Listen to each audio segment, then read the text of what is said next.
Altamiro Borges, o julgamento do Moro foi adiado.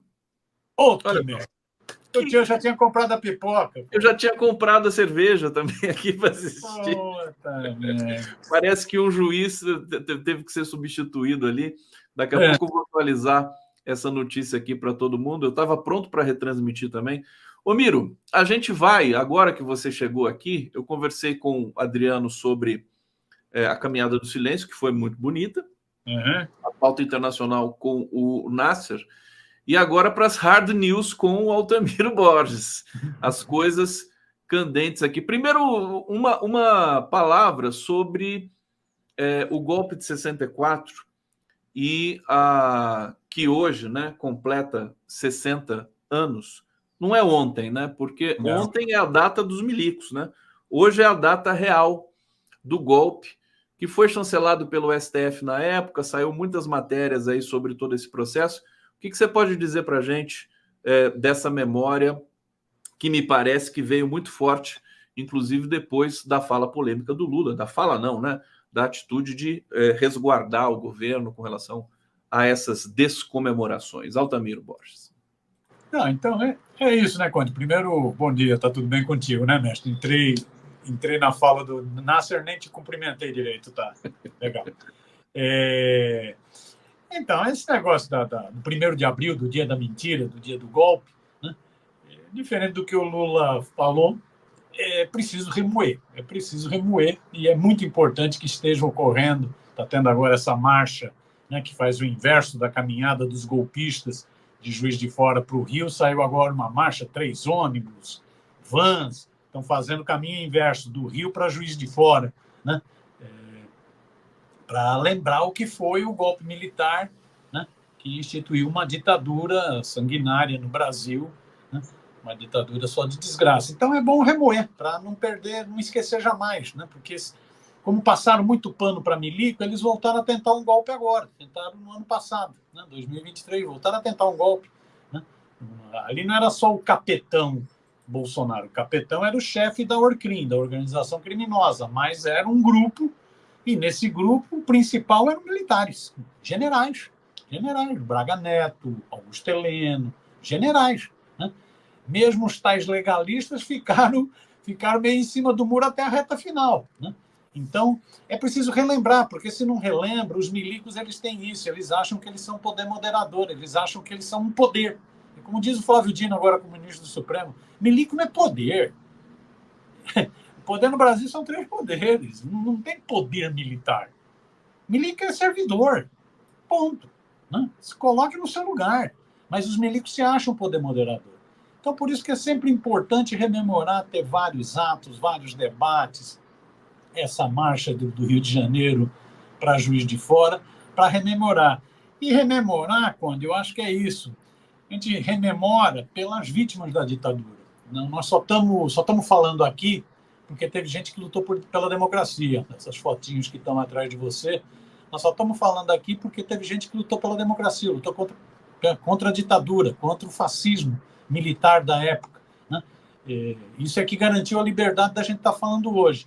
Então é bom a gente lembrar, para lembrar essas pessoas que lutaram, que foram presas, que foram torturadas, né? Que levaram choque elétrico, que foram para a cadeira do dragão, que foram para o pau de arara, não é isso? Que foram assassinadas, que até hoje estão desaparecidas, os corpos não foram entregues para os familiares, né? Eu estava vendo uma declaração da diva lá da Bahia, até hoje não foi entregue, né? Então é bom a gente lembrar essa turma que lutou contra a ditadura, os sindicalistas, as lideranças camponesas, as lideranças religiosas, setores corretos entre os próprios militares. Você teve mais de 6 mil militares presos pela ditadura militar, mais de 6 mil militares. É bom lembrar essas pessoas que lutaram pela democracia, né, para a gente ter liberdade hoje. Mas é bom lembrar da ditadura também, do que ela significou, além de tortura, morte, necropolítica, violência, sadismo, né, nojenta, né, como diz Ulisses Guimarães, é preciso ter ódio e nojo da ditadura. Além de lembrar isso, é bom lembrar o que a ditadura fez do ponto de vista da economia brasileira, porque há muita mistificação. Achar que os milicos... Atrasou em 21 anos o desenvolvimento do Brasil. Exatamente. Achar que os milicos, um milagre econômico, foi tudo pujança, tudo. Foi nada. Foi nada. Os milicos encerraram o governo. O governo militar encerrou com uma inflação, Conde, de 242%. A inflação de 242%. Hoje ela está em 4,5% ao ano. Na época dos milicos era 242% de inflação. Você imagina o que é isso para o povo, para a mesa do povo, para a caristia, para a alimentação.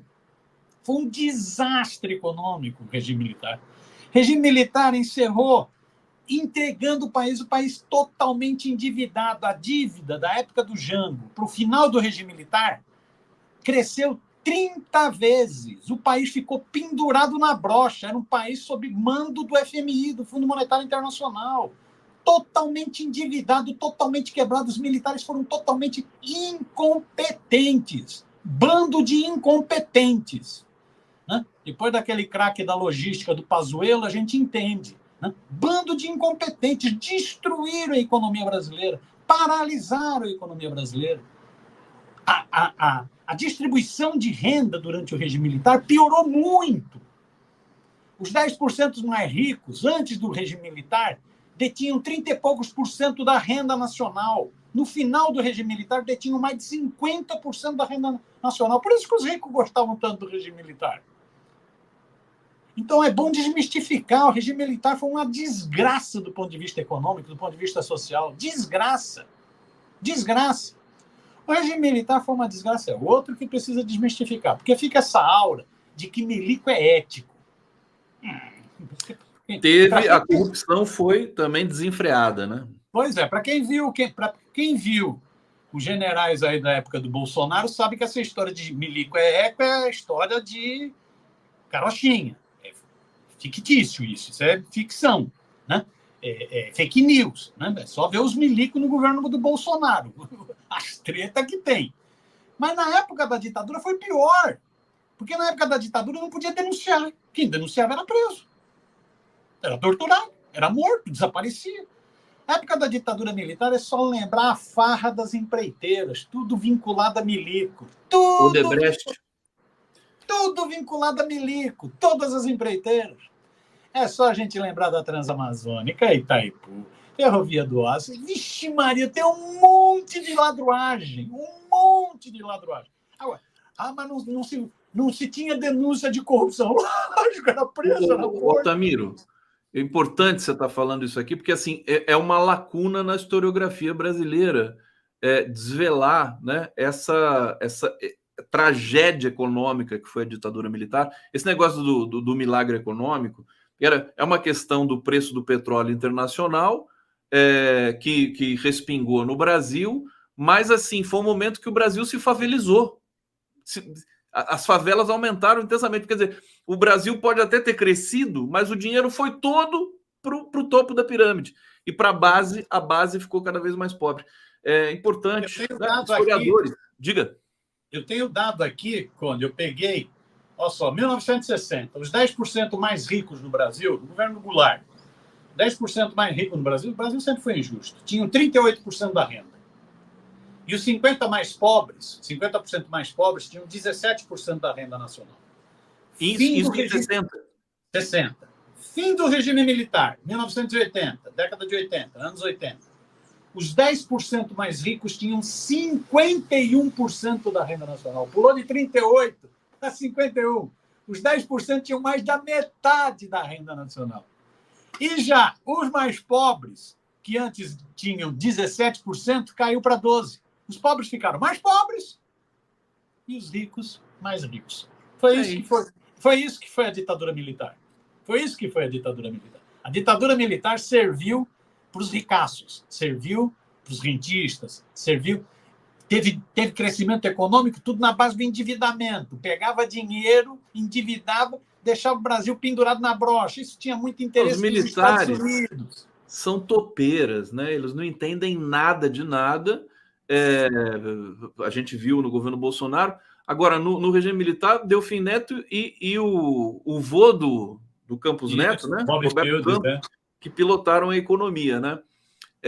E que tampouco, assim, como é que um ministro civil vai ter margem de atuação também ali. Mas se bem que eles foram também ruinzinhos, né, Altamiro? Sim, né? sim. Para ter esse resultado, né? Olha só, vamos para o bate-papo aqui. O Hussein Brasil está dizendo: Israel, mais um massacre de civis no hospital Al-Shifa.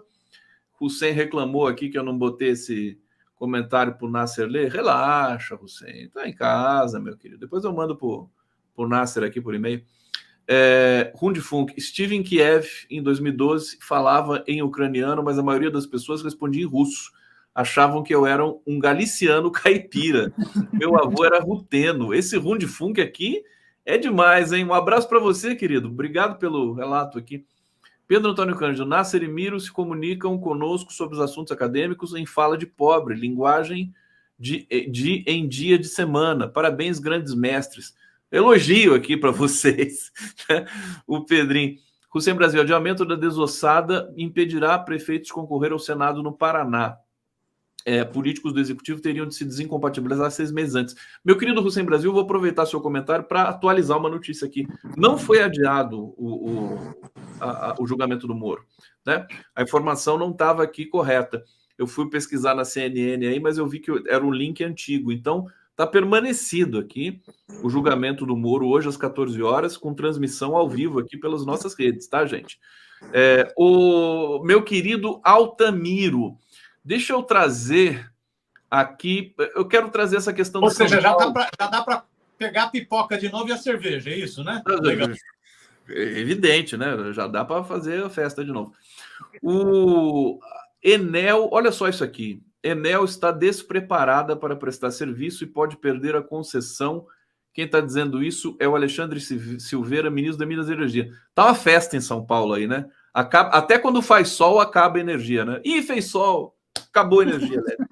Pô, Altamiro, que vergonha a Enel, né? Uma vergonha mais vergonhosa do que essa? Pois é. O que chama atenção, né, Conde, é como a mídia dá pouca repercussão para esses apagões em São Paulo, né? É porque isso devia ser, ao invés de ficar falando dos acionistas da Petrobras, ficar gastando tempo em tempo, né, para falar dos dividendos extraordinários dos acionistas da Petrobras, a mídia deveria gastar mais tempo prestando serviço público, mostrando a desgraceira que essa empresa privada, nos dois sentidos da palavra, né, está causando ao povo paulista. É uma desgraceira, né? O centro de São Paulo, Copan, aquela região da República, sem luz. Prédio enorme, as pessoas têm que subir andares e andares. Os estabelecimentos comerciais perdendo tudo, perdendo alimentação, perdendo tudo, né? E a mídia não é destaque, fala um pouquinho, faz um registrozinho, esquece de falar, inclusive, que a Enel é uma empresa privada, é esquecimento puro, né? Isso contém ironia, evidentemente, né? Mas a desgraça que a Enel está causando em São Paulo. E causa em outros estados, outras empresas privadas. A empresa privada, o objetivo dela é lucro. Você aumenta lucro de várias formas, mas principalmente de duas formas. Reduzindo o custo e aumentando a produtividade. Aí que você aumenta lucro. Como que você reduz lucro? Reduz custos. A forma de reduzir custo é demitir gente. As empresas privadas, a Enel demitiu boa parte dos funcionários na área de manutenção. Então vira um caos. Qualquer chuva, ou sol, ou frio, qualquer coisa, qualquer evento climático, porque agora a culpa é do evento climático. Qualquer evento climático causa um apagão, fica sem luz. Né? Porque a empresa privada, o objetivo é endógeno isso. Aí eu não estou fazendo julgamento de valor, não, é endógeno. Isso faz parte do sistema. O sistema capitalista procura lucro. Não é bem-estar social. Bem-estar social quem pode ajudar até é Estado, não para empresa privada, né? Então a Enel fez o quê? Reduziu o número de funcionários, cortou mais de 30%, atingiu várias áreas importantes, estratégicas da empresa, reduziu o custo. Os acionistas estão ganhando muito mais grana. Os acionistas estão bem para o chuchu da Enel, né? Mas a população sofre. Mas isso é com a Enel na energia elétrica. Isso é com o metrô privatizado. Você vê o metrô de São Paulo que dá mais falha é o metrô privado. É o metrô privado. Eu lembro que o esse Tarcísio de Freitas, esse forasteiro que não entende porra nenhuma de São Paulo, não sabe nem que feijoada é no sábado, esse Tarcísio de Freitas, né, criticando a greve dos metroviários, dizendo que problema de ser estatal, greve e tal. Quem estava parado, quem tinha tido quebrado as coisas, paralisado o trem, era a linha privada. A linha privada. A mesma coisa. Então, no setor de energia, no setor de transporte privatizado. E agora ainda vão fazer o pior, porque você vê, quando privatiza energia elétrica, dá apagão. Quando privatiza transporte público, dá paralisação. Quando privatiza esgoto e água, dá merda. Então, vão privatizar a Sabesp.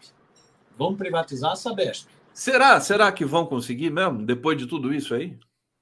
Aprovado, né? Está aprovado. Está indo para as câmaras municipais. Está aprovado. O jogo de pressão é violentíssimo.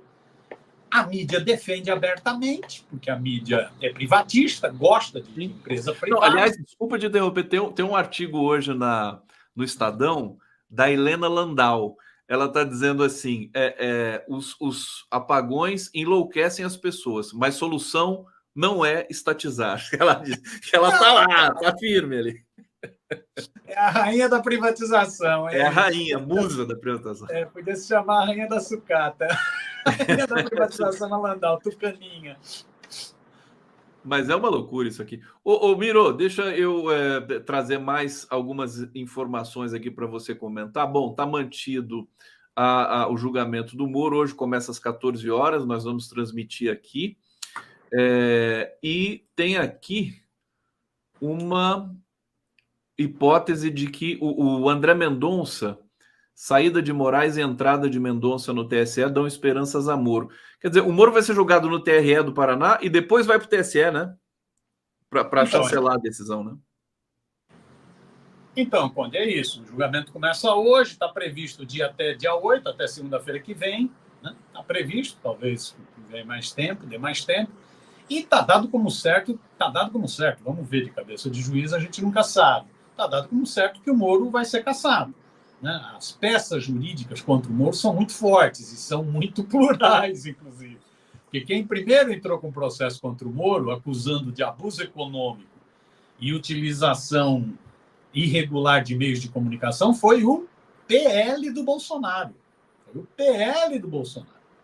Porque o candidato do PL do Bolsonaro a Senado ficou em segundo lugar e acusou o Moro de ter feito uma disputa assimétrica. Ele teve muito mais exposição midiática, teve muito mais grana do que ele.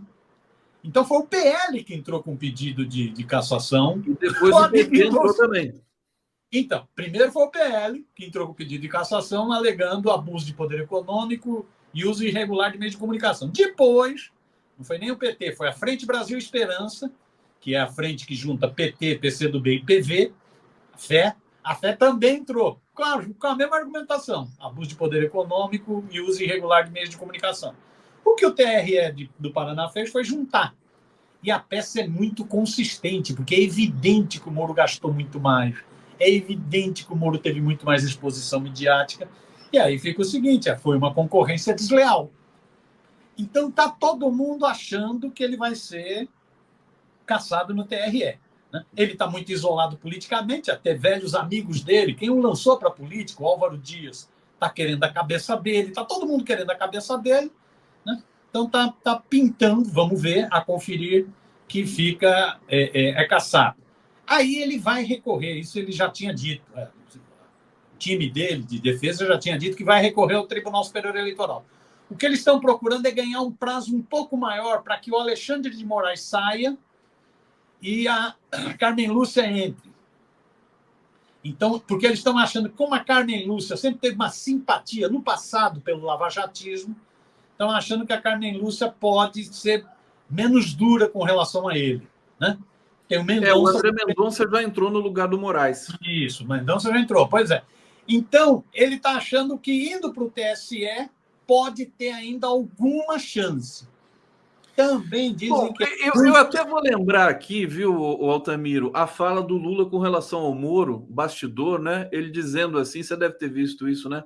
Eu não sei porque vocês ficam tão preocupados com o Moro. O Moro é um zumbi, fica perambulando no Senado, isolado, né? Ele não interage com ninguém, as pessoas detestam ele lá no Senado, né? Deixa o cara lá, o Lula falando isso, né? Mas enfim, o Lula é o Lula. Ô, Altamiro, você no seu Twitter hoje, você comenta a decisão contra a igreja do apóstolo Valdemiro Santiago. Justiça determina o bloqueio dos pagamentos feitos à Igreja Mundial do Poder de Deus por meio de cartões eletrônicos, os famosos Pix, né? Aí eu lembrei até do Bolsonaro e do Mauro Cid reclamando que o Bolsonaro ficou rico com Pix, né? Recebeu 1,7 milhão. Esse dinheiro ninguém vai investigar nada do Bolsonaro? Quer dizer, isso é lavagem de dinheiro explícita. E aí, ô Miro, conta um pouco dessa história do Valdemiro aí.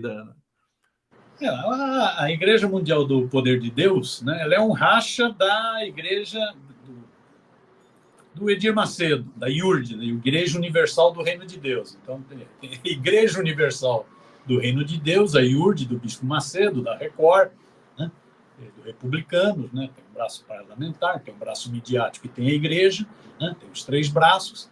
Né, a Igreja Mundial, Valdemiro era pastor do Bispo Edir Macedo, rachou e criou a Igreja Mundial. A Igreja Mundial está metida em um monte de rolo, está tendo greve de funcionários da TV dele, que ele deve salário, não paga previdência, teve greve no ano passado. Ele está tendo vários templos dele estão sendo leiloados porque ele não paga para os donos dos imóveis. Então tem um monte de processo, né? Um monte de processo por não pagamento de aluguel. Ele não paga. O cara ele vive no bem bom, fazendão, vida de luxo, mas não pagar o que é bom ele não paga. E agora teve mais esse processo. Né? Teve mais esse processo, né? Que é isso que pega os cartões pega o desconto automático. Né? Pega o desconto automático. É grana, é muita grana. Ele, o ano passado, lançou, como ele vive metido em processo, e tem que manter a vida de luxo dele, afinal de contas, né? Ele é filho de Deus, né? Ele lançou ano passado uma campanha para arrecadar 100 milhões de reais. 100 milhões de reais. Para ajudar ele, né? 100 milhões. Ele é um arrecadador de grana. Arrecada direitinho. O né? Cara abre um Catarse e põe lá meta, 100 milhões. Né? Coisa assim. Pois é. Ele chegou a citar, eu quero um salário mínimo de cada um dos meus 300 mil seguidores. Fez as contas. Como eles gostam de dinheiro, né? É muita grana. É muita grana que eu não estou com os números aqui, Conde, mas só de final de 22 a final de 23, ele arrecadou muito mais do que o Bolsonaro no Pix. É muito dinheiro.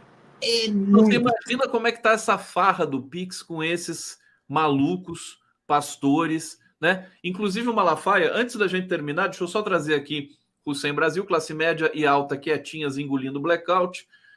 Os ricos pagam gerador para não criticar a privatização. É mesmo, eles estão alugando gerador, virou uma febre agora, né? Todo mundo tem um gerador. Edson Antunes, vocês acreditam no Tribunal Regional Eleitoral do Paraná para caçar o marreco? No campo da justiça no Brasil tudo é possível, verdade. Tudo é possível, mas parece que a cena não está favorável ao Moro, não. O Sem Brasil, Moro será caçado, ninguém tentará defendê-lo e se indispor com a maioria do STF. Se não caçar, Cacai avisou, será pior. Será condenado rápido no STF. E ele ainda complementa aqui, urgente, Israel destruiu o consulado do Irã em Damasco, na Síria. Os bandidos querem guerra geral para trazer Estados Unidos e OTAN para o conflito, estão desesperados. Obrigado, Hussein. Bom, com essa a gente termina o nosso 11 News de hoje. Altamiro, tá tudo bem contigo, meu querido? Como é que tá aí a intensidade? Eu estou aqui na expectativa do julgamento do marreco. Ao contrário do Lula, eu acho que seria pedagógico para a sociedade brasileira se ele fosse caçado. Vai começar hoje, talvez não termine hoje, talvez termine. Está previsto terminar semana que vem, dia 8. Mas vamos ficar. É até bom porque dá uma cozinhadinha, né? Aquela coisa toda. Desossado. Altamiro Borges aqui nos News. Obrigado pela presença de vocês aqui, pela companhia, pelo engajamento. Não esqueçam do like na nossa transmissão. Não esqueça de se inscrever no canal. Miro, até segunda, meu querido. Um grande abraço para você. E daqui a pouco a gente vai com o julgamento do Moro aqui nas nossas redes. Valeu!